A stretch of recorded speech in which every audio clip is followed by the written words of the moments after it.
The noise woke Jake Peterson from a dead sleep.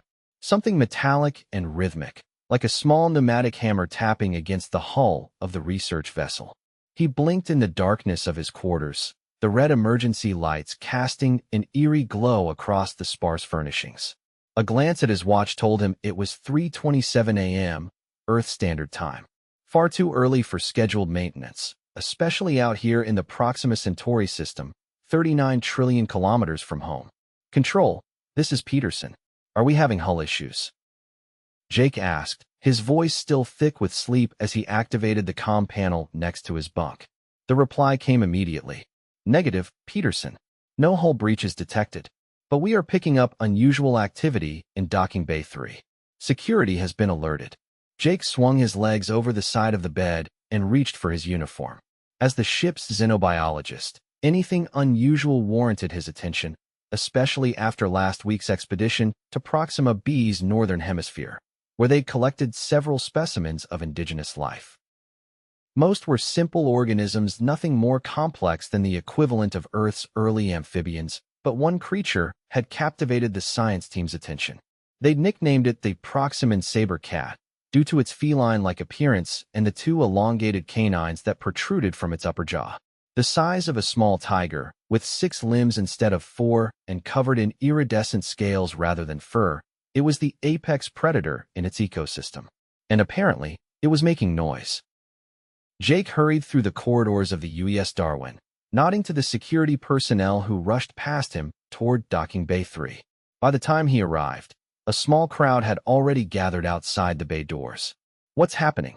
Jake asked, approaching Captain Reyes, who stood with her arms crossed, looking through the observation window. Your cat is having a tantrum, she replied without turning. Woke up half the crew with the racket it's making. Jake peered through the window. Inside the containment habitat they'd constructed in the bay, the saber cat was pacing frantically, occasionally rearing up and striking the transparent barrier with its front claws. The sound reverberated through the ship's structure. It shouldn't be able to do that, Jake muttered. We sedated it before bringing it aboard. It should still be groggy. Well, it's not, Captain Reyes said. And I need it calm before it damages something important. You're the expert, Peterson. Fix it. As Jake considered his options, a new voice joined the conversation, one that wasn't human. The translator implanted behind Jake's ear converted the series of clicks and hums into English. The specimen is experiencing territorial distress. This is typical behavior for apex predators removed from their natural environment. Jake turned to find Professor Xylith standing behind him. The Arcturian scientist had joined their expedition as part of an interspecies scientific exchange program. Standing nearly 7 feet tall, with grayish-blue skin and 4 arms, Xylith was an imposing figure, even among his own kind. His large, pupil-less eyes regarded Jake with what the human had come to recognize as academic interest. Professor, Jake acknowledged with a nod. Any suggestions on how to calm it down? Your human methods are inefficient, Xylith stated matter-of-factly. On my world, we have similar predators. They respond best to direct confrontation and submission rituals. Captain Reyes raised an eyebrow. Are you suggesting we go in there and fight it?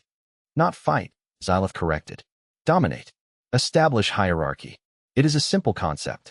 Jake frowned. With all due respect, Professor, Earth's history is full of people who thought they could dominate large predators. Most of them ended up as lunch. Your species lacks certain advantages, Xylith conceded, flexing his multiple limbs. But the principle remains sound. The creature must acknowledge a superior presence. And I suppose you're volunteering? Captain Reyes asked, skepticism evident in her voice. Xylith's mouth parts shifted in what Jake had learned was the Arcturian equivalent of a smile. I am an instructor, not a practitioner. My role is to teach, not to demonstrate. The captain scoffed. Convenient. I could try sedating it again, Jake suggested, looking back at the agitated creature. But I need to get close enough to administer the dose. Too risky, Captain Reyes said with a shake of her head. And I'm not authorizing any of my crew to enter that habitat while that thing is awake and angry. Xylith made a sound that the translator didn't catch, some sort of Arcturian expression that didn't have a human equivalent. Perhaps this is an opportunity for practical education. I have several students aboard who could benefit from observing proper predator management techniques. Jake stared at him. You want to use this as a teaching moment? That's a 600-pound apex predator in there, not a classroom prop. All experience is educational, Xylith replied. I will summon my students. We shall proceed with the lesson. Before either Jake or the captain could object further, Xylith had activated his own communication device and was speaking rapidly in his native language. Within minutes, 4 Arcturian students had joined them outside the bay doors, each looking as eager as their expressionless faces would allow. Today, we will observe the fundamental principles of alpha species domination, Xylith announced to his students. The specimen before you represents a classic example of territorial aggression. Jake exchanged a concerned look with Captain Reyes. I don't think this is a good idea, he muttered. I agree, she replied quietly. But I'm curious to see what he's planning. As long as none of our people are at risk. Xylith continued his lecture, gesturing toward the habitat. The first principle of domination is to establish yourself as the superior life form. This requires a display of confidence and physical presence. One of the students raised a hand. Professor, what if the predator does not acknowledge our superiority? An excellent question, Relix, Xylith replied. In such cases, direct physical contact may be necessary to reinforce the hierarchy. Jake couldn't believe what he was hearing. Direct physical contact? You're not seriously suggesting someone touch that thing? Of course, Xylith said, as if it were the most natural thing in the world. How else would one establish dominance? By not getting mauled to death, for starters, Jake retorted. Xylith made that untranslatable sound again. Your species' fear response is fascinating, Peterson. It explains much about your evolutionary history. Captain Reyes stepped forward. Professor, I cannot allow anyone to enter that habitat and risk physical contact with an unknown predatory species. It violates at least 6 different safety protocols. Your concern is noted, Captain, Xylith said dismissively. However, this is a matter of scientific education. My students have come to learn, and learn they shall. Before the argument could escalate, the bay door slid open, and Chief Security Officer Trent stepped out, looking grim. Captain, we have a problem, he reported. The containment field is fluctuating. We're getting power surges throughout this section. Cause? Reyes demanded. Unknown, but engineering thinks it might be related to the solar flare activity we detected earlier. It's interfering with our systems. Jake felt a knot form in his stomach. If that containment field fails. I know, the captain cut him off. How long until you can stabilize it? Trent shook his head. Engineering says at least an hour, maybe 2. They need to reroute power from the secondary systems. We don't have that kind of time, Jake said, glancing back through the window. The Saber Cat was becoming increasingly agitated, sensing the weakening barrier. If it gets out, we'll have a deadly predator loose on the ship. Xylith stepped forward. This presents an unexpected learning opportunity. A practical demonstration of crisis management in xenobiological containment scenarios. Captain Reyes turned to him with barely contained anger. This isn't a teaching moment, Professor. This is a potential disaster. On the contrary, Xylith replied calmly. It is precisely such moments that define one's capabilities. I propose a solution. One of us must enter the habitat and subdue the creature before the field fails completely. Absolutely not, the captain said firmly. Jake found himself considering the alien suggestion. As dangerous as it was, they were running out of options. If the Saber Cat escaped, the damage it could cause would be catastrophic. What exactly would subduing it entail? Jake asked, earning a sharp look from Captain Reyes. You can't be serious, Peterson, she said.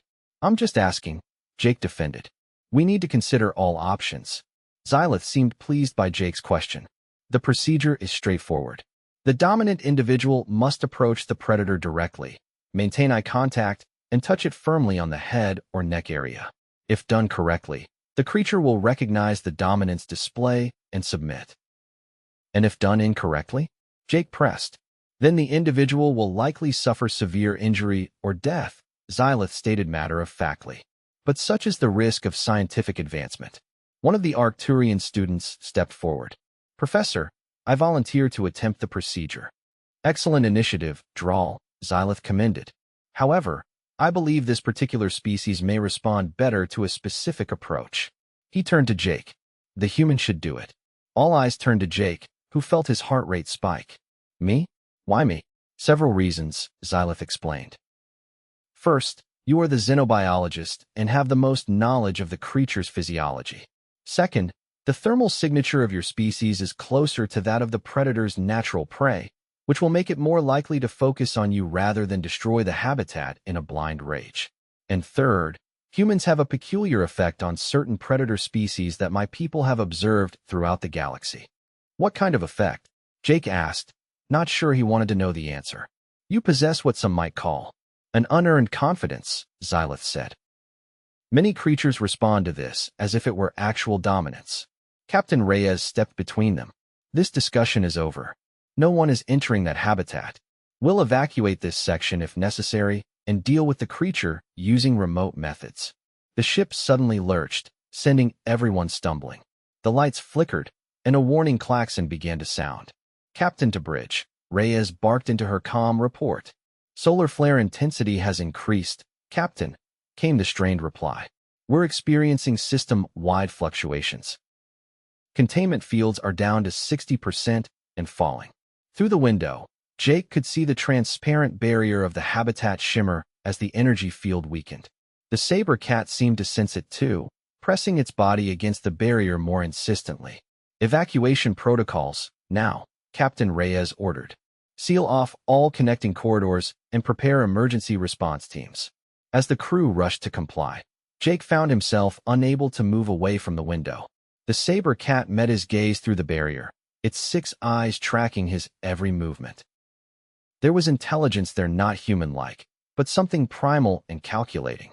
It knows, Jake murmured. It knows the barrier is failing. Xylith moved to stand beside him. You see it too. Fascinating, isn't it? The evolutionary convergence of predatory awareness across different star systems. Jake turned to the Arcturian professor. You really think I could subdue it? I do not think, Peterson. I know. I have observed your species in similar situations. There is something about human physiology, perhaps your bipedal stance or forward-facing eyes, that registers differently with certain predators. Captain, Jake called out, making his decision. I want to try Professor Xylith's approach. Captain Reyes turned back, her expression a mixture of disbelief and anger. Absolutely not, Peterson. That's an order. With all due respect, Captain, we're out of options. If that thing gets loose on the ship, people will die. I've studied it more than anyone else. I might be able to do this. You've lost your mind, she said flatly. Perhaps, Jake conceded, but I'm still the best chance we have. After a tense moment, Captain Reyes closed her eyes briefly. If you die, I'll have to fill out so much paperwork. Despite the gravity of the situation, Jake felt a smile tug at his lips. I'll try not to create administrative problems for you, Captain. Chief Trent, she called out. Prepare an emergency response team outside the bay doors. If Peterson gives the signal, or if things go south, you go in with maximum force. Yes, Captain, Trent acknowledged, already assembling his team. Xylith approached Jake as he prepared to enter the bay. Remember, human, direct eye contact, confident stance, deliberate movement. Do not show fear. The creature will sense it. Easy for you to say, Jake muttered. Indeed, Xylith agreed. Which is why I am instructing rather than demonstrating. He paused, then added. However, I would not suggest this approach if I did not calculate a reasonable probability of success. How reasonable? Jake asked. By my calculations, approximately 63%. Those aren't great odds. They are better than the 0% chance of survival if the creature rampages through the ship, Xylith pointed out. Jake couldn't argue with that logic. He took a deep breath and moved toward the bay entrance. Peterson, Captain Reyes called after him. Be careful in there. Jake nodded and stepped through the first set of doors into the decontamination chamber. As the outer door sealed behind him, he had a moment to reconsider what he was about to do. The inner doors would lead directly into the habitat and face-to-face with one of the most dangerous predators ever encountered by humans. Just remember, he told himself, you've dealt with angry cats before. The comparison was ridiculous, of course. His ex-girlfriend's temperamental tabby hardly compared to a 600-pound alien apex predator with teeth the size of combat knives. The decontamination sequence completed, and the inner door slid open. The saber cat's head snapped toward him immediately, all 6 of its eyes focusing with laser precision. It let out a sound somewhere between a roar and a hiss, displaying those impressive canines. Jake stepped into the habitat, forcing himself to move with deliberate confidence rather than the caution his instincts screamed for. The containment field shimmered visibly now, sections of it flickering in and out of existence as the power fluctuations continued. "Hey there, big guy," Jake said, keeping his voice steady. He wasn't sure if the creature could hear him through the weakening field, but the sound of his own voice helped calm his nerves. "Let's both stay cool here." The saber cat dropped into a crouch, its muscular shoulders bunching as it prepared to pounce. Jake remembered Xylith's instructions and maintained direct eye contact, despite every self-preservation instinct telling him to look away from the predator's gaze. "I'm not a threat," Jake continued, taking another step forward. "And you're not going to attack me." The creature growled, a deep rumbling sound that Jake felt in his chest more than heard. Its tail, or what passed for a tail on a 6-limbed organism, lashed back and forth, striking the barrier and causing more flickers in the field. Jake was now fully inside the habitat, the doors closed behind him. There was no quick escape. He continued his slow, deliberate approach, keeping his body language open but confident. The saber cat remained in its crouched position, watching him intently. "Easy now," Jake murmured. He was close enough now that he could smell the creature, an odd, metallic scent unlike anything he'd encountered on Earth. "I'm just going to reach out, and you're going to let me touch you." The saber cat snarled, revealing more of those impressive teeth. Jake hesitated momentarily, then steeled himself and continued forward. He was now less than 3 meters from the creature, close enough to see the individual scales that covered its body, shifting colors slightly with each breath it took. Outside the habitat, he could see the faces of the crew and Xylith's students pressed against the observation window, watching the confrontation with a mixture of horror and fascination. Xylith himself stood slightly apart, his 4 arms crossed in what Jake had come to recognize as the professor's observational stance. The containment field flickered again, more severely this time. For a brief second, Jake could feel the difference in air pressure as the barrier momentarily failed. The saber cat sensed it too, its attention dividing between Jake and the weakening field. "Focus on me," Jake said firmly, taking another step closer. He was now within striking distance of those powerful limbs. "I'm what's important right now." The creature's eyes snapped back to him, and it let out another warning growl. Jake kept moving forward, his hand outstretched. He was going against every natural instinct, every lesson learned through millions of years of evolution telling prey animals not to approach predators. "I am not your prey," Jake said, more to himself than to the creature. "I am not afraid of you." It was a lie, of course. He was terrified, but somehow, he managed to keep his hand steady as he extended it toward the saber cat's head. The creature tensed, its muscles coiling tighter. Jake prepared himself for the attack he was almost certain would come, but it didn't. Instead, something unexpected happened. As Jake's hand came within centimeters of the creature's head, the saber cat's posture changed. Its shoulders lowered slightly, and to Jake's astonishment, it slowly rolled onto its side, exposing its vulnerable underbelly. Jake froze, his hand still outstretched. He glanced quickly at the observation window, where he could see equal shock on the faces of the humans and Arcturians alike. Even Xylith appeared surprised, his usually impassive features showing what Jake interpreted as disbelief. Cautiously, Jake completed the motion, placing his hand gently on the creature's head. The scales were warm to the touch and surprisingly smooth. The saber cat made a new sound, not a growl or a roar, but something softer, almost like a purr. "I'll be damned," Jake whispered. He carefully moved his hand, stroking the creature's head. The saber cat's eyes half closed in what appeared to be contentment. The ship lurched again, and the containment field flickered violently. Jake tensed, expecting the creature to bolt or attack, but it remained in its submissive position, watching him with those half-lidded eyes. "Good, cat," Jake said uncertainly. He reached for his comm with his free hand. Peterson to Captain Reyes. "You're not going to believe this, but I think it worked. The saber cat is Well, it's acting like a house cat. I can see that, Peterson, came the captain's incredulous reply. Engineering reports they've isolated the power fluctuation and are working to stabilize the containment field. Can you keep it calm until then? I think so, Jake replied, continuing to stroke the creature's head. It seems to. Like me. Remarkable. Xylith's voice came through the calm. This confirms my hypothesis about human-predator interactions. The creature recognizes you as an alpha presence. Jake wasn't sure about that. The saber cat didn't seem to view him as an alpha so much as something else entirely. There was recognition in those eyes, but not submission to a superior force. It was more like familiarity. Over the next 20 minutes, Jake remained with the saber cat, maintaining physical contact as the engineering team worked to stabilize the containment field. The creature remained docile, occasionally making that purring sound and even rolling over further to allow Jake to scratch under its jaw. When the field finally stabilized, Captain Reyes ordered Jake to exit the habitat. He did so slowly, backing away from the saber cat, which watched him go but made no move to follow or attack. As the doors closed between them, Jake felt an unexpected twinge of regret. Outside in the corridor, he was met with a barrage of questions and exclamations from the crew members who had witnessed the event. Captain Reyes ordered everyone to return to their stations, then turned to Jake. That was either the bravest or stupidest thing I've ever seen, Peterson, she said. Possibly both.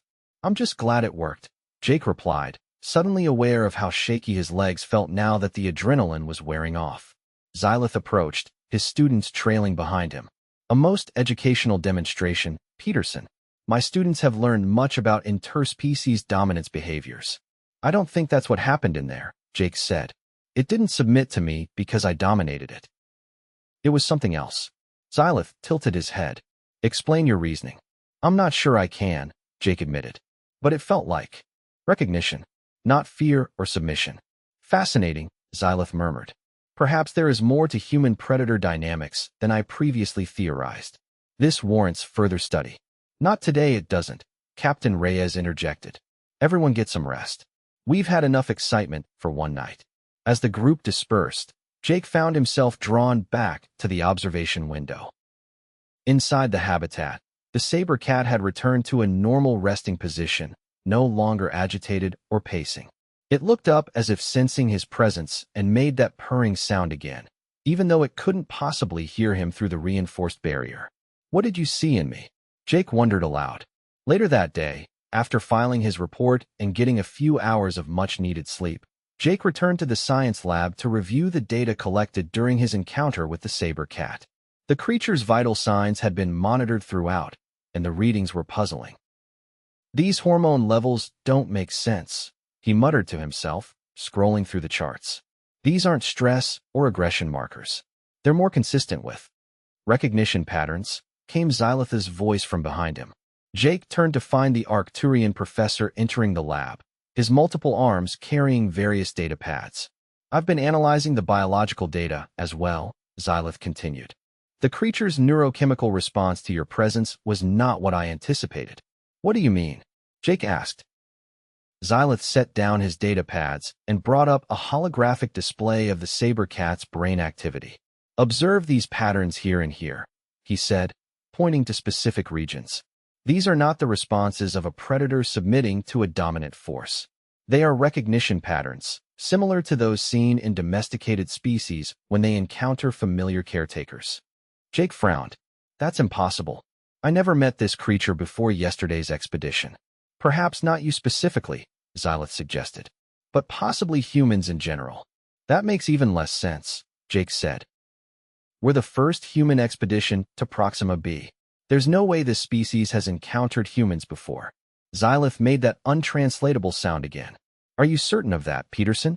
Your species has been capable of interstellar travel for less than a century. The universe is much older and much stranger than your limited experience suggests. Jake was about to argue further when Dr. Amelia Sato, the ship's chief medical officer, entered the lab. I thought I might find you two here, she said. I've completed the DNA analysis on our feline friend, and you're both going to want to see this. She activated her own data pad, transferring the information to the main display. A complex genetic sequence appeared, rotating slowly in 3 dimensions. At first glance, it appears to be typical evolutionary development for a predatory species, Dr. Sato explained. But when I looked closer at specific genetic markers, she zoomed in on a particular section of the sequence. This shouldn't be here. Jake stared at the highlighted section. Is that Earth-based genetic material, Dr. Sato confirmed. Specifically, feline DNA that shares approximately 73% similarity with Panthera tigris earth tigers. That's not possible, Jake said, shaking his head. Convergent evolution might explain similar traits, but not identical genetic sequences across different star systems. Unless, Xylith interjected, the species are not as separate as we believed. What are you suggesting? Jake asked. That someone transported Earth cats to Proxima B thousands of years ago, and they evolved into the saber cat. Or Dr. Sato said quietly. Someone transported Proximan predators to Earth, where they evolved into what we now know as big cats. The implication hung in the air between them. If true, it suggested that Earth had been visited and its evolutionary history potentially altered long before humans had developed even basic civilization. There's more, Dr. Sato continued. I found trace evidence of genetic manipulation in these sequences. Whoever transported these creatures between star systems wasn't just moving them, they were changing them. Genetic engineering, Xylith said, his tone suggesting this confirmed something he had already suspected. Advanced genetic engineering, beyond even current Arcturian capabilities. Jake struggled to process the implications. So you're saying some unknown species has been moving predators between star systems and genetically modifying them? Why? For what purpose? Perhaps as an experiment, Xylith suggested. Or perhaps as a form of seeding compatible life forms across different worlds. That still doesn't explain why it responded to me the way it did, Jake pointed out. Dr. Sato hesitated, then pulled up another set of data. I took the liberty of comparing your genetic profile with the database, Peterson. There's something you should see. She displayed a new comparison, this time between the saber cat's DNA and Jake's own. Certain sections were highlighted, showing unmistakable similarities. That's not possible, Jake stammered. Not similar enough to suggest direct ancestry, Dr. Sato clarified quickly, but similar enough to indicate a common genetic influence. Whatever modified these creatures may have also had some influence on human evolution, or at least, on your particular genetic lineage. Jake felt the room spin slightly. The implications were staggering. Not only had Earth been visited by an advanced alien species in the distant past, but that species might have influenced human evolution itself. I need to see the creature again, Jake said suddenly. I'm not sure that's wise, Dr. Sato began. I need to understand this, Jake insisted. If there's some connection between us, I need to explore it further. Xylith studied him for a moment, then nodded. I will accompany you. This has transcended a simple lesson in predator management. We are now venturing into fundamental questions about interstellar species development. They returned to Docking Bay 3, where the saber cat's habitat had been fully secured following the earlier crisis. The creature was awake, moving calmly around its enclosure. When it spotted Jake, it immediately approached the barrier, making that distinctive purring sound. It recognizes you, Xylith observed. Not just me, Jake replied slowly. Humans. Or at least, whatever genetic markers we share. He approached the barrier. The question is, why does it see us as familiar rather than as threats or prey? Perhaps, Xylith suggested, because you were never meant to be either. Jake looked at him questioningly. Consider, Peterson, if some advanced species was deliberately spreading and modifying life forms across multiple star systems, they might have engineered certain recognition patterns between species that were meant to coexist. Coexist? Humans and giant predatory cats. Jake was skeptical. Not necessarily in the same ecological niche, Xylith explained, but perhaps as part of a larger biological system spread across multiple worlds. A system with certain built-in safeguards to prevent one modified species from eliminating another. Jake turned back to the saber cat, which was now sitting calmly, watching him with those intelligent eyes. You're saying we might have been engineered with some kind of recognition system to prevent us from wiping each other out. It is a hypothesis worth exploring, Xylith said. And it would explain the creature's unexpected response to your approach. Over the next several days, Jake conducted a series of carefully controlled interactions with the Saber Cat, which the science team had now officially named Proxima Felix in the ship's records. Each session revealed more about the creature's behavior and its unusual response to human presence. Under controlled conditions, other crew members were allowed to approach the habitat. The Saber Cat showed varying degrees of recognition and comfort with different individuals. Interestingly, those crew members with genetic markers closest to Jake's elicited the most positive responses. It's like it has some kind of genetic memory, Jake explained to Captain Reyes during his weekly report. It recognizes certain human genetic signatures as friendly, or at least not prey. And the implications of this? She asked. Profound, Captain. It suggests that whatever or whoever engineered these genetic links between Earth and Proxima b species did so deliberately, creating a biological recognition system across different star systems. To what end? Jake shook his head. That's the big question. We don't know. But it opens up possibilities that some advanced species has been influencing evolution across multiple worlds for millions of years. Captain Reyes rubbed her temples. This is well beyond our mission parameters, Peterson. We came to study the local ecosystem, not uncover evidence of ancient alien genetic engineers. With respect, Captain, I think this discovery is far more significant than our original mission.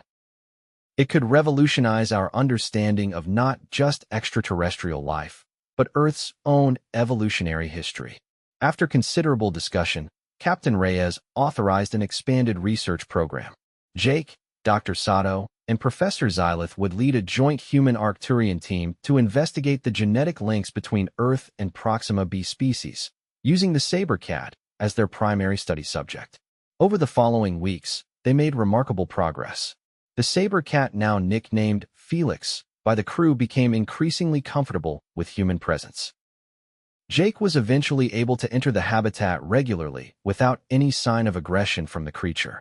It's remarkable, Dr. Sato commented as she observed Jake sitting calmly beside Felix, the giant predator stretched out next to him like an oversized house cat.